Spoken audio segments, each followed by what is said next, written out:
Untuk orang mengingat kembali, belajar ulang, dan berlatih bahwa dia bisa untuk berjalan di tahun 2023. Berjalan di tengah padang gurun yang susah, yang sulit, yang penuh kecemasan, penuh ketakutan, penuh tantangan, ketidakpastian, dan lain-lain.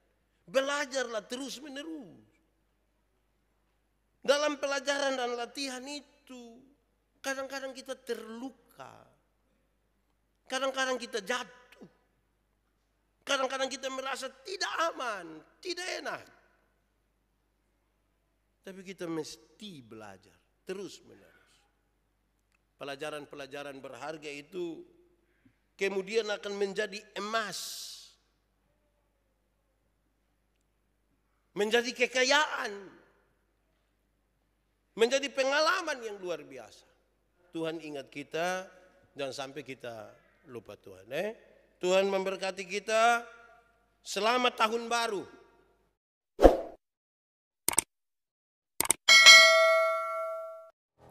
Bapak Ibu Saudara-saudara, mari kita berdoa untuk pemberitaan firman Tuhan. Mari kita berdoa. Ya Tuhan Allah, kami bersyukur untuk hari baru di tahun baru ini. Kami rindu supaya perjalanan hidup kami sepanjang tahun baru sungguh-sungguh Tuhan yang pimpin, Tuhan yang atur. Karena itu alangkah baiknya bagi kami kalau hari ini Tuhan menyatakan isi hatimu buat kami melalui pemberitaan firman Tuhan hari ini. Kami sangat terbatas dan oleh karena keterbatasan kami tidak mungkin untuk kami mengerti kehendak firman-Mu. Kami mohon kekuatan Roh Kudus yang akan mengajarkan kami berbagai-bagai hal menurut maksud-Mu dalam pemberitaan ini supaya kami pakai itu dalam perjalanan hidup kami. Kami mohon Tuhan jauhkan semua penggoda pencobaan. Biar di dalam damai-Mu kami belajar firman Tuhan. Kami rindu pada firman-Mu. Berfirmanlah bagi kami Tuhan, di dalam nama Yesus, firman yang hidup itu kami berdoa. Amin. Kitab Bilangan pasal 6 ayat 22 sampai ayat yang ke-27. Dan ucapan berkat imam. Tuhan berfirman kepada Musa, berbicaralah kepada Harun dan anak-anaknya, beginilah harus kamu memberkati orang Israel, katakanlah kepada mereka, Tuhan memberkati engkau dan melindungi engkau. Tuhan menyinari engkau dengan wajahnya dan memberi engkau kasih karunia. Tuhan menghadapkan wajahnya kepadamu dan memberi engkau damai sejahtera. Demikianlah harus mereka meletakkan namaku atas orang Israel, maka aku akan memberkati mereka. Demikian firman Tuhan. Berbahagia setiap orang yang mendengar firman, memelihara dan melakukan dalam hidup setiap hari. Shalom. Selamat tahun baru. Ada sukacita kok? Coba kasih tahu teman di sebelah dulu. Selamat tahun baru. Kiri kanan kasih tahu ucapan selamat yang baik ini ya.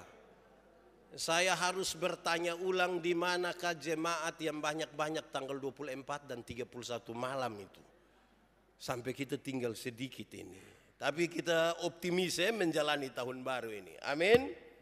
Bapak Ibu Saudara-saudara, kita mengakhiri tahun 2022 dan memulai tahun 2023 dengan sedikit kecemasan oleh karena berita-berita tentang badai, berita tentang resesi dan lain-lain membuat kita sedikit cemas. Saudara-saudara, saya ingin memulai dengan menyatakan paling tidak begini. 1-2 hari kemarin saya ada dalam pelayanan, saya ketemu satu sahabat pelayanan saya orang Romo Katolik.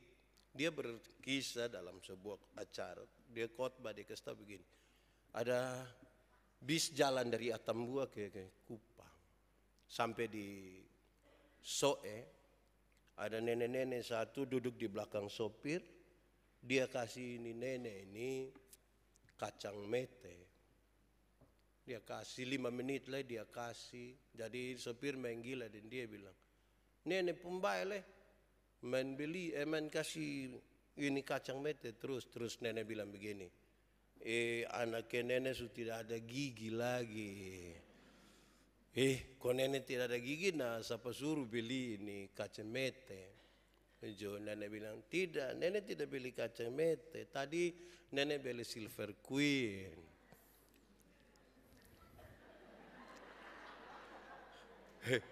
Kenapa saudara?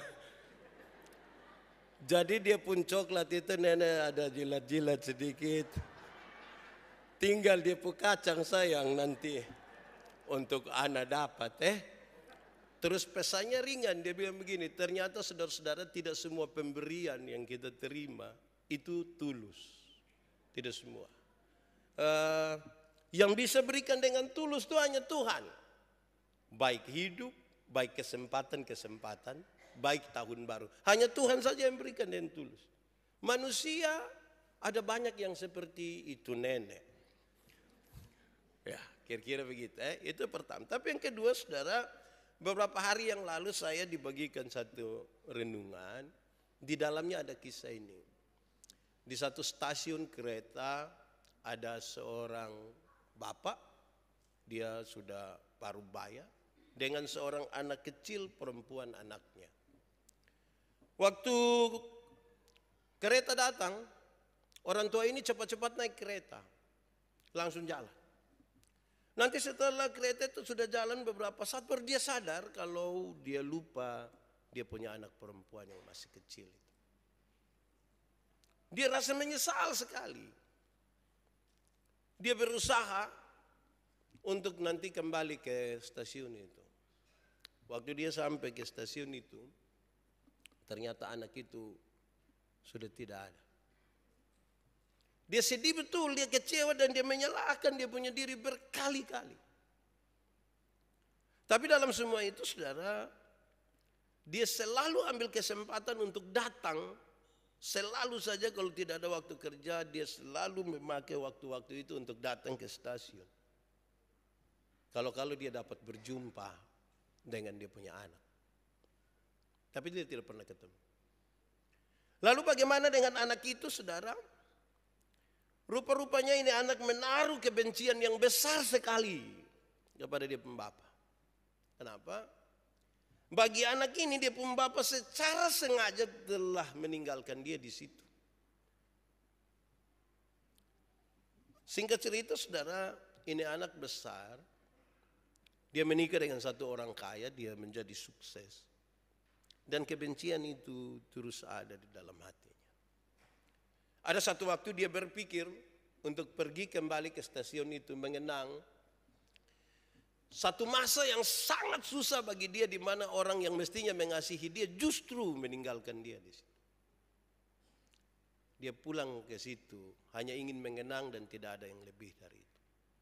Tapi waktu dia sampai di stasiun itu, saudara, ternyata dia melihat satu orang tua yang sementara duduk di tempat di mana dulu dia ditinggalkan, menatap ini anak perempuan dengan sebuah keyakinan bahwa ini pasti dia punya anak lah. Kisah itu dia tidak tulis terus, ya saya tidak mau ngomong dia pun lanjut. Dia hanya tulis sampai di situ saja. Tapi kemudian pesannya mengatakan begini, saudara. Harapan itu selalu akan ada. Jangan berhenti berharap. Amin kok. Ada masalah, ada pergumulan, ada apapun, bahkan ada kecemasan dan ketakutan. Jangan berhenti berharap. Masa depan sungguh ada dan harapanmu tidak akan hilang. Itu harus menjadi kekuatan bagi kita untuk terus melanjutkan hidup. Nanti kisah lanjutan dari kisah itu saudara cari sendiri Tapi kira-kira harapan untuk bertemu itu masih ada. Saudara-saudara, lalu berkaitan dengan tema berkat Tuhan yang memayungi perjalanan di tahun baru, kita membaca kitab Bilangan pasal 6 ayat 22 sampai 27 yang saya kira sudah sangat familiar dengan kita kata-kata ini. Saudara-saudara, di dalam kitab Ibrani, nama kitab ini berarti padang gurun. Ini kisah di padang gurun yang mau diceritakan. Kata bilangan itu saudara-saudara dipakai karena dalam kitab ini mencatat penjumlahan bangsa Israel. Pada tahun yang kedua, itu di pasal 1, dan pada tahun yang keempat di pasal 26. Di dalam kitab bilangan ada dicatat 2 kali penjumlahan jumlah dari bangsa Israel. Sekali lagi dicatat pada tahun kedua dan pada tahun yang keempat setelah bangsa ini keluar dari Mesir. Saudara-saudara, pembacaan kita tentang berkat itu adalah sebuah tanggapan Tuhan Allah yang sangat mengasihi bangsa ini. Tuhan Allah sangat mengasihi bangsa ini. Karena itu dia rindu supaya kasihnya itu juga bersambut dengan baik. Dia ingin sampaikan supaya jemaat atau paling tidak bangsa Israel waktu itu mengungkapkan pengabdiannya kepada Tuhan itu dengan segenap hati. Jangan setengah-setengah. Bagaimana Tuhan mengasihi mereka sementara mereka tidak mengasihi Tuhan. Janganlah. Biar kasih itu bersambut. Sebab kalau kasih tidak bersambut, ya akan tidak baik bagi sebuah relasi, apalagi antara Tuhan dan manusia. Saudara-saudara, secara cepat saya ingin menyampaikan kepada kita bahwa bangsa-bangsa dulu, bangsa-bangsa pengembara, termasuk juga orang-orang Israel, mereka meyakini bahwa padang gurun adalah tempat berdiamnya kuasa-kuasa kegelapan. Padang gurun itu tempat berdiamnya kuasa-kuasa kegelapan. Di sana terdapat banyak sekali kejahatan. Mereka meyakini itu. Jadi ketika bangsa ini keluar dari Mesir untuk masuk ke tanah Kanaan, melewati padang gurun, mereka akan melewati tempat-tempat yang diyakini itu punya kekuatan-kekuatan di luar Tuhan. Ada pengaruh-pengaruh yang jahat di sana. Paling tidak itu sudah tertanam di dalam kepala mereka. Ini tempat kuasa gelap. Padang gurun. Saya waktu merenungkan bagian ini saya pikir baik, Doran di sana pikir padang gurun saya yang ada kuasa gelap. Kita di sini pohon juga ada kuasa gelap. Sehingga ada orang yang mengaku percaya Tuhan tapi dia jalan dapat lihat pohon beringin satu teguh yang sedikit, dia bilang, Pak, boy ini berat Pak. Malam-malam ada perempuan satu duduk di sini. Wih, itu maksud apa? Di tempat yang ada kuasa gelap. Kedua, saudara-saudara, secara nyata memang kehidupan di padang gurun itu sebuah kehidupan yang keras. Kehidupan yang tidak gampang. Di padang gurun itu saudara-saudara tidak mungkin tersedia makanan dan minuman yang sangat banyak. Bagi jutaan orang yang sementara dipimpin oleh Musa dan Harun keluar dari Mesir. Sudah dua ini saudara. Pertama, mereka berpikir ada kuasa gelap di padang itu. Tapi yang kedua, makan minum ada di mana? Mereka membawa orang dalam jumlah yang sangat banyak. Saudara pasti di sini sadar kenapa sampai bangsa itu stres dan kemudian marah-marah kepada pemimpin mereka. Karena mereka tahu betul padang ini sangat tandus. Tidak akan tersedia makanan dan minuman yang sangat banyak di sana untuk jutaan orang. Apalagi durasi 40 tahun. Siapa yang tiap hari kita ini keluarga datang di kita rumah yang hari bayan, dia datang hanya 2 hari saja kita pikiran. Padahal don datang hanya 2 orang, 3 orang, 4 orang. Itu kita kasih makan-makan, wih di Kupang ini Kalau belum makan sei itu belum datang di Kupang. Itu kita manis-manis begitu. Nanti pas di kamar baru tanya istri yang tahu dong pulang kapan teh. Tiap hari sei itu ini berat. Itu baru tamu 2-3 orang. Apalagi jutaan orang. Wih, mau kasih makan bagaimana? Ketiga saudara-saudara, ini sebuah kesimpulan dari dua hal itu, bahwa oleh karena itu maka orang-orang yang mengembara di padang gurun selalu akan ada dalam ketakutan. Dia akan ada dalam kecemasan, dia akan ada dalam rasa ketidakpastian akan kehidupan di besok itu seperti apa. Mungkin hari ini dapat makan, lalu besok apa? Dan orang-orang yang hidup di padang gurun itu merasakan itu. Hari ini dapat, besok belum tentu. Ini juga yang dipikirkan, dialami dan dirasakan oleh bangsa Israel. Kadang-kadang mental budak mereka muncul ketika mereka bilang, untuk apa kita datang di negeri yang repot, susah ini? Lebih baik kita kembali ke Mesir, tapi ada daging di dalam belanga. Untuk apa kita datang di tempat yang susah itu? Kira-kira begitu. Dalam kondisi seperti inilah ucapan berkat ini Tuhan katakan. Melalui Musa dia kasih tahu juga Harun, mereka yang imam ini dengan anak-anaknya, supaya kasih tahu kepada bangsa Israel. Aku Tuhan memberkati engkau, menyinari engkau dengan wajah dan menghadapkan wajahnya kepadamu. Kasih tahu orang begitu. Karena mereka ada dalam ketakutan tadi, kecemasan dan ketidakpastian hidup. Persis saudara-saudara ketika kita memulai sebuah perjalanan di tahun yang baru. Mari kita renungkan beberapa hal ini saudara sebagai bagian dari refleksi firman Tuhan dan tema kita, bahwa berkat Tuhan selalu akan memayungi kita dalam perjalanan hidup kita.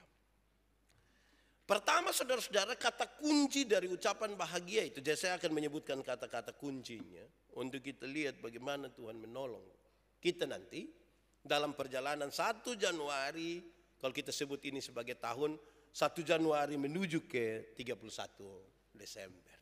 Yang pertama, Tuhan menyatakan bahwa dia memberkati kita. Dia memberkati. Itu dialami langsung oleh bangsa Israel, saudara-saudara. Memberkati itu mengandung sebuah arti, sebuah gagasan bahwa ada kehadiran Tuhan, ada tindakan dan ada kasih yang Tuhan bawa masuk di lingkungan di mana manusia ada. Dia memberkati. Dia tidak jauh, tapi dia datang dekat. Dia datang dekat dengan kita. Dia hadir. Minggu lalu kita merayakan Natal. Tanda kehadiran dia di tengah. Ada sebuah tindakan yang dilakukan. Bukan satu kali. Berkali-kali supaya sebentar orang berefleksi tentang penyertaan Tuhan itu. Dan dia masuk dalam kehidupan manusia. Saudara, karena itu saudara-saudara, bangsa ini, bangsa Israel, mestinya menyadari bahwa Tuhan bukan saja berinisiatif, tetapi hadir di dalam mereka. Memberikan kepada mereka bukan sekedar makan minum saja, tetapi kekuatan secara spiritual untuk mendorong dan memberikan semangat kepada mereka masuk ke tanah Kanaan. Bukan sekedar makan minum, tapi kekuatan spiritual juga Tuhan berikan supaya kamu masuk ke tanah Kanaan. Kenapa? Bangsa ini bangsa yang bermental budak.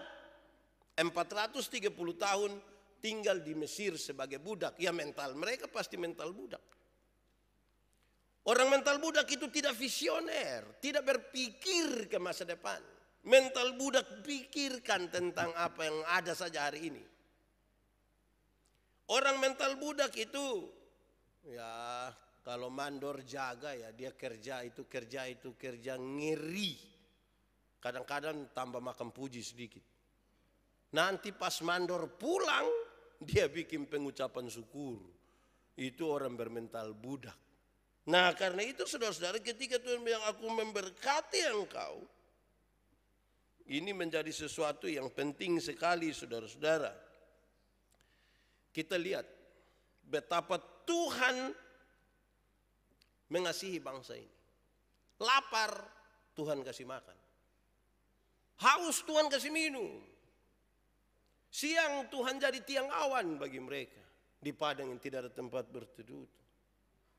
Tuhan menjadi tiang awan. Malam Tuhan jadi tiang api atas mereka. Alkitab mencatat lebih.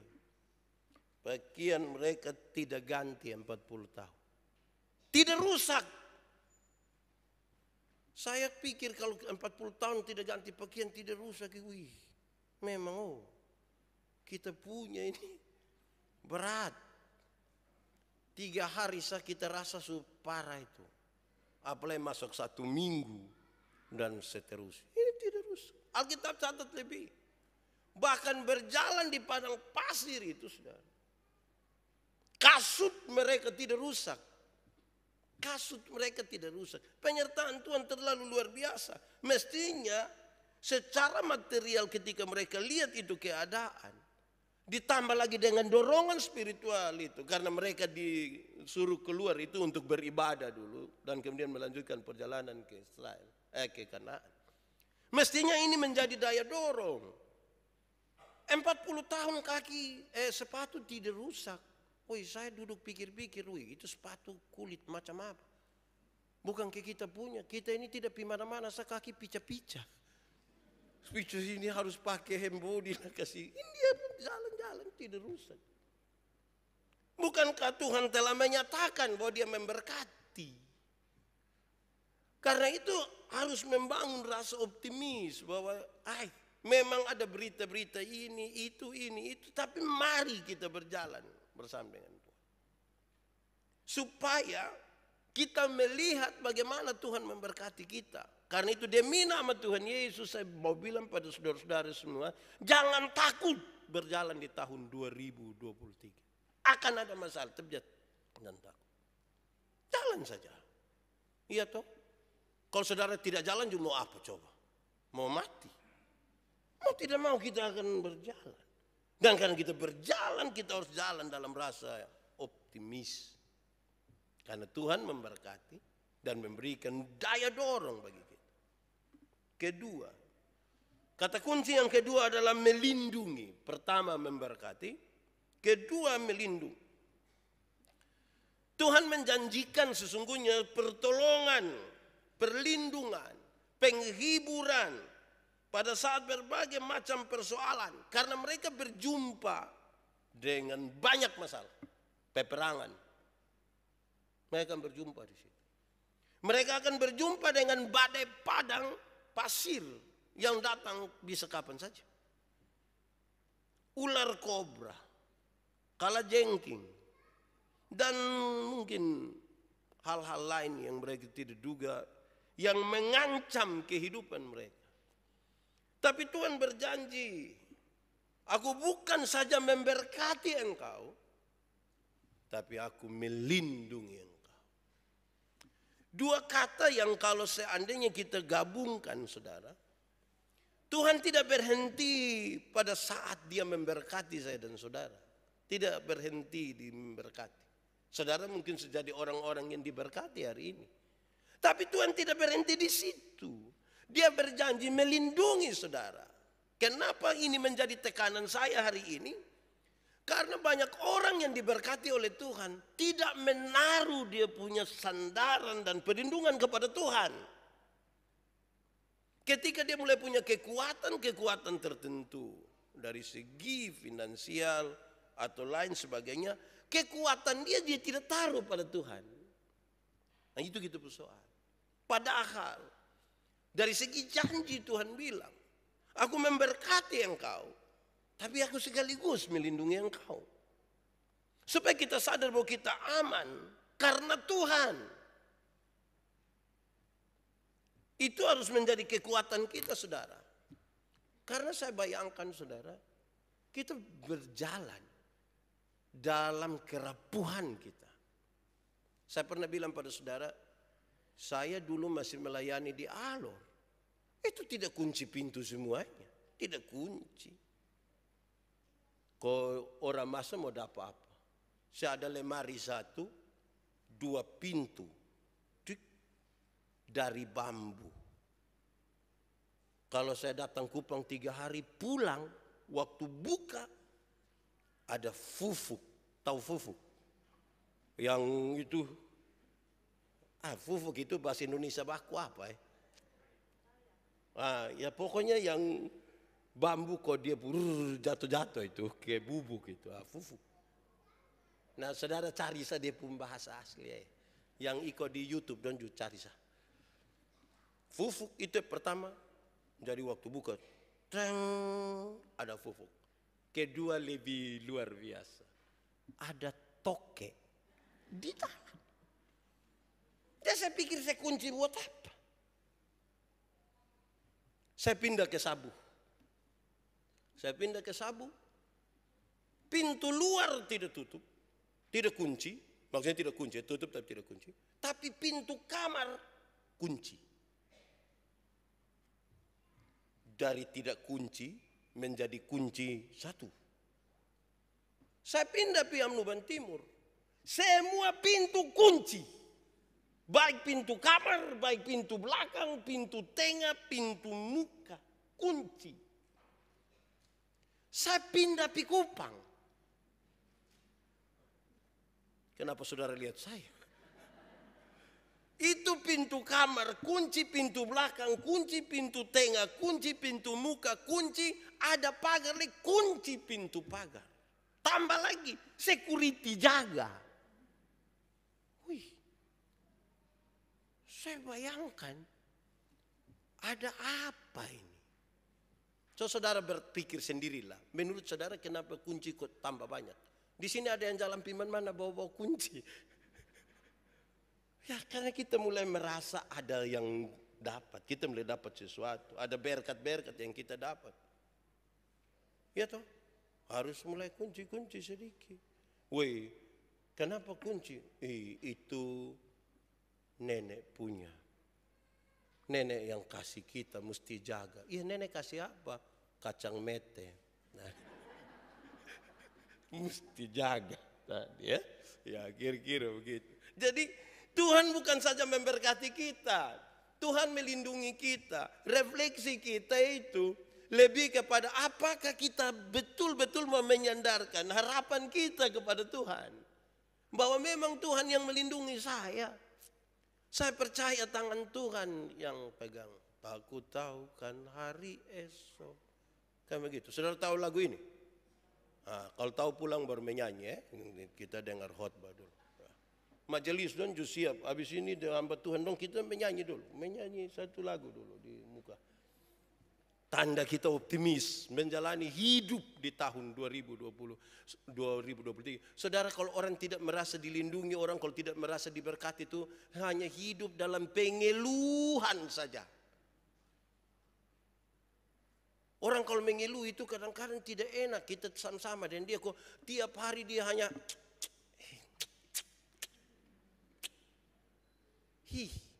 ada tertinggal apa di gigi kok. Orang yang mengeluh itu tidak bersyukur atas penyertaan Tuhan dan perlindungan Tuhan.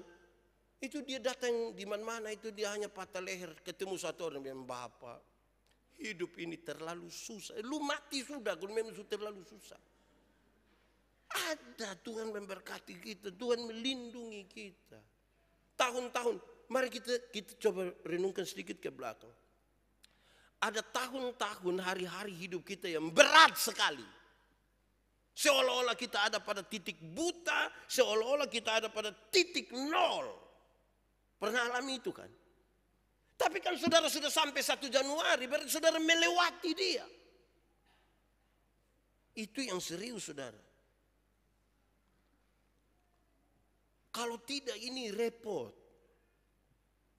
Kita telah melewati. Tuhan tidak janji tidak akan ada masalah di padang itu. Tuhan tidak janji itu. Tapi dia berjanji dia melindungi. Itu kata kunci kedua. Ketiga, saudara-saudara, Tuhan menyinari. Menyinari. Tadi ada kuasa-kuasa kegelapan yang dipikirkan oleh bangsa ini. Hei, kamu jangan takut itu kegelapan. Ada Tuhan yang menyinari.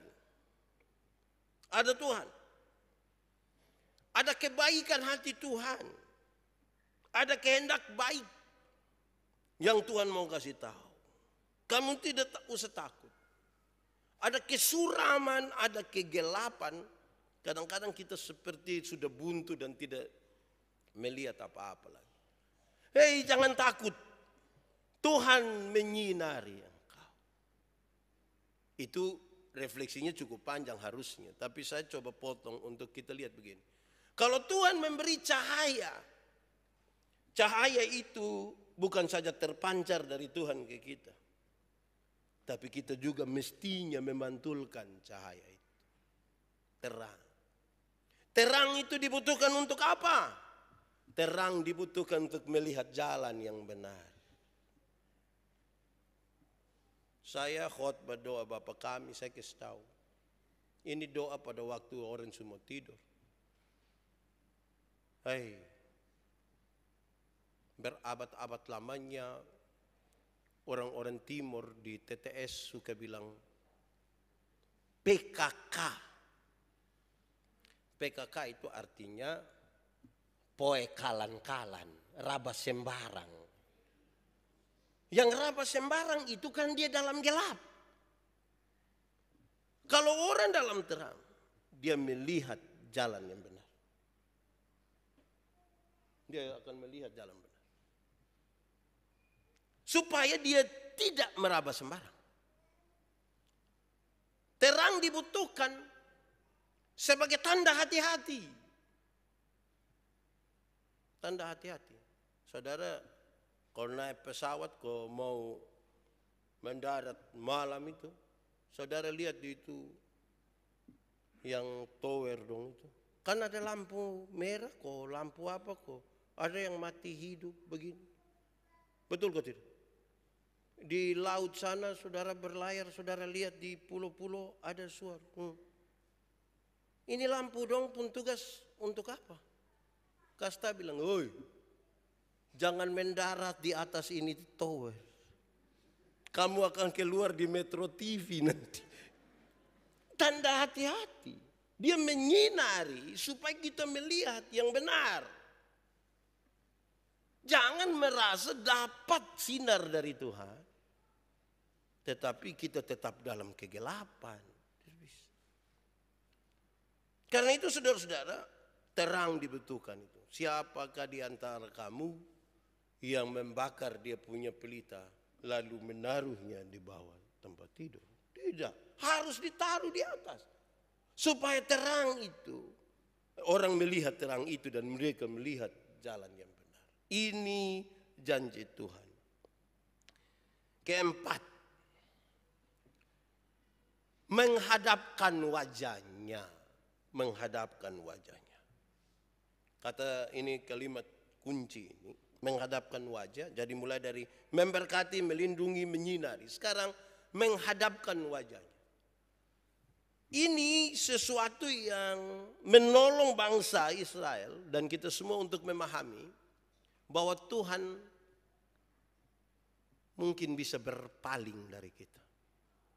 Saya pakai kata mungkin kasihnya yang besar itu dia sangat mengasihi kita. Tapi dia bisa memalingkan wajahnya daripada kita. Kenapa Tuhan memalingkan wajah dari kita, saudara? Kan kita tidak taat kepada apa yang dia mau. Karena kita tidak mengikuti apa yang dia mau. Berpalinglah Tuhan daripada kita. Sekarang janji ini nyata bagi kita secara baru. Tuhan menghadapkan wajahnya kepadamu. Dia tidak lagi berpaling, tapi dia menghadapkan wajahnya. Dia peduli terhadap saudara. Saudara jangan pikir saudara peduli pada dirimu sendiri. Tuhan peduli terhadap saudara kan dia menghadap. Tetapi refleksi kita lebih panjang dari itu. Karena Tuhan menghadapkan wajahnya kepada kita, maka dia ada lihat-lihat kita. Karena itu anak sekolah minggu dong menyanyi. Hati-hati gunakan tanganmu. Hati-hati gunakan tanganmu. Karena apa? Melihat ke bawah. Hati-hati gunakan. Karena bab Tuhan ada begini. Jadi ini pesan yang baik bagi kita. Dia tidak berpaling dari kita. Dia menghadapkan wajahnya kepada kita, tanda dia peduli dengan kita. Dia mau kita sampai tanah terjanji. Tapi juga sekaligus ingat, dia memperhatikan kita. Peduli sekaligus memperhatikan satu persatu dari kita punya langkah hidup. Jangan buat dia berpaling dari kita. Jangan. Tetaplah setia. Karena kalau Tuhan menyertai bangsa ini, memberkati, melindungi, menyinari, menghadapkan wajah, dia mau bangsa ini berjalan sampai tanah Kanaan. Kalau kita baca kitab Keluaran, ada 4 janji yang Tuhan berikan. Kamu keluar dari tanah Kanaan. Kamu diangkat menjadi anak. Kamu keluar dari Mesir, kamu masuk tanah Kanaan, kamu diangkat menjadi anak, dan kamu ditebus. Janji yang saya kira itu yang paling dicari oleh umat manusia. Dalam gundah gulana perjalanan hidupnya, dalam kecemasan dan ketakutan dan ketidakpastian hidup. Keluar dari tempat di mana kita diperbudak, masuk ke tanah terjanji. Diangkat menjadi waris-waris kerajaan Allah, diangkat sebagai anak. Dan kita ditebus. Ini hari kita akan masuk dalam sebuah sakramen baptisan untuk 4 orang. Supaya mereka juga mewarisi. Kan ini masuk sebagai keluarga Allah yang mewarisi kehidupan kekal. Biarlah mereka juga menikmati itu. Kita semua. Janji Tuhan yang luar biasa ini mestinya dipahami dengan baik dan kita lakukan. Saudara-saudara, yang terakhir, dia bicara tentang damai sejahtera. Damai sejahtera. Ucapan berkat diakhiri dengan damai sejahtera. Apa itu damai sejahtera? Damai sejahtera adalah segala sesuatu yang mendatangkan kebaikan bagi umat manusia. Itu Tuhan siapkan. Tuhan menjanjikan, kamu akan ada damai sejahtera. Segala sesuatu yang mendatangkan kebaikan bagi umat manusia. Tuhan mau bangsa ini menikmati damai sejahtera. Tuhan mau saya dan saudara pun menikmati damai sejahtera. Segala sesuatu yang mendatangkan. Tapi refleksi kita 2, saudara. Pertama, saya pernah bilang pada saudara bahwa kita berefleksi. Semua yang mendatangkan kebaikan itu belum tentu enak. Belum tentu enak. Kenapa? Saya, kalau saudara pernah rasa gigi sakit gigi. Wih, sakit gigi itu terlalu berat. Itu orang yang menyanyi bilang lebih baik sakit gigi daripada sakit hati. Itu karena dia belum merasa. Kalau dia rasa sakit gigi itu kita kepala di bawah, kaki di atas, tak putar sini. Orang menyanyi di sebelah kita tersinggung di sini. Itu sakit gigi itu fisik sakit, otak sakit, hati sakit. Nah, siapa yang sakit gigi, terus dia ambil air gula, dia bikin manis tinggi, terus dia kumur. Kenapa kumur air gula? Biar rayu-rayu ini ulat dong, kau jangan bikin sakit. Kadang-kadang dia pun obat pahit, saudara. Untuk mendatangkan kebaikan, kadang-kadang dia pun obat pahit. Dan kita mesti begitu. Segala sesuatu yang mendatangkan kebaikan. Ini dunia ini terbuka, medsos ini kan ada di mana-mana, saudara. Semua anak-anak kecil yang pegang HP dong juga bisa akses. Pengaruhnya kan kadang-kadang tidak baik. Saudara tahu beberapa hari lalu Jonathan, anak kami yang bungsu, umur 6 tahun sekarang. Kan dia ikut-ikut ini bareng dong. Beberapa hari lalu saya bilang begini, Jonathan, yo, ame kasih bapak sepatu dulu, bapak mau pergi pelayanan. Dia jawab bilang begini, kamu nyuruh. Kamu menyuruh-nyuruh. Dia pun mama bilang harus keras, harus keras.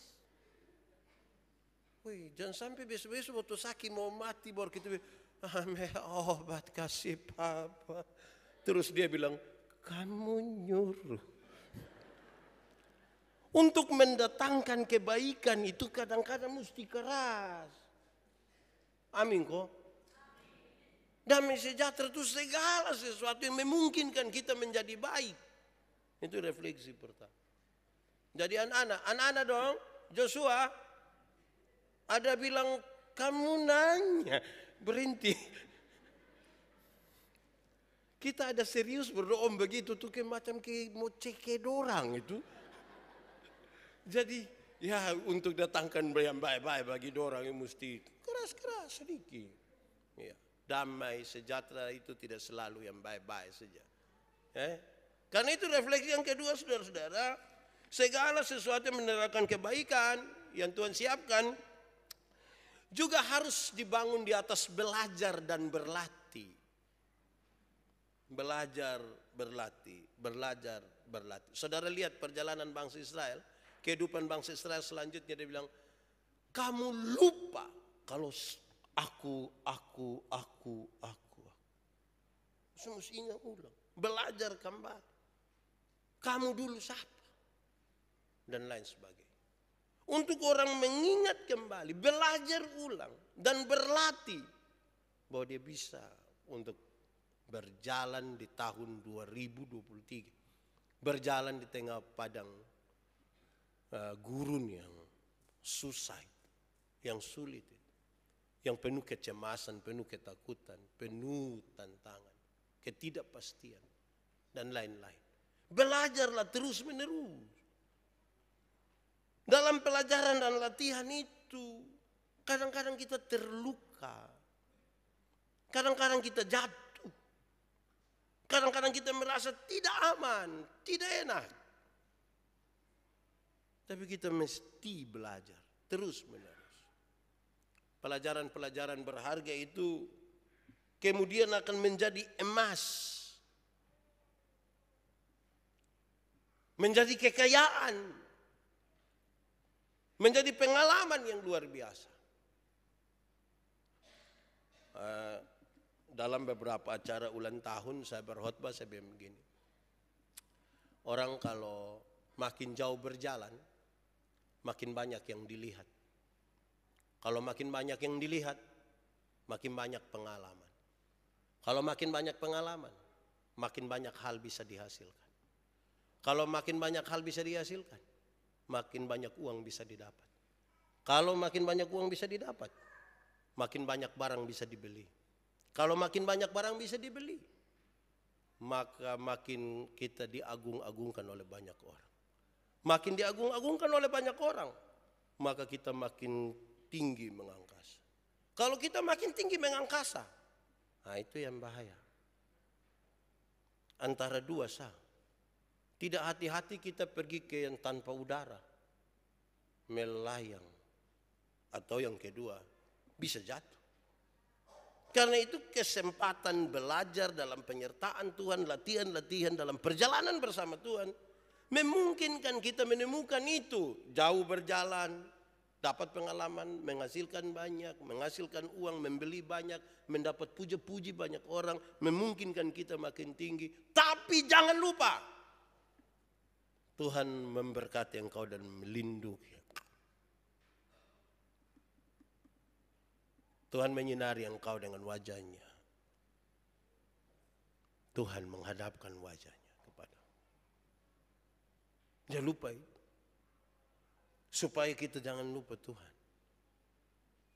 Kalau Tuhan ingat kita pasti, kita ingat Tuhan itu yang kadang-kadang kurang pasti. Saya pikir, saya duduk-duduk renungkan ini, saudara, orang-orang tua dong seringkali bilang, busuk-busuk juga kita pu anak. Tapi jarang anak yang bilang busuk-busuk juga kita pu orang tua. Itu jarang.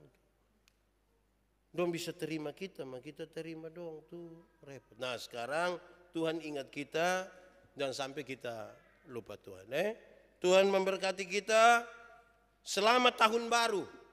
Selamat menjalani kehidupan yang penuh dengan tantangan ini. Dan kita yakini berkat Tuhan menyertai perjalanan hidupmu. Mari kita berdoa. Bapa di surga, terima kasih.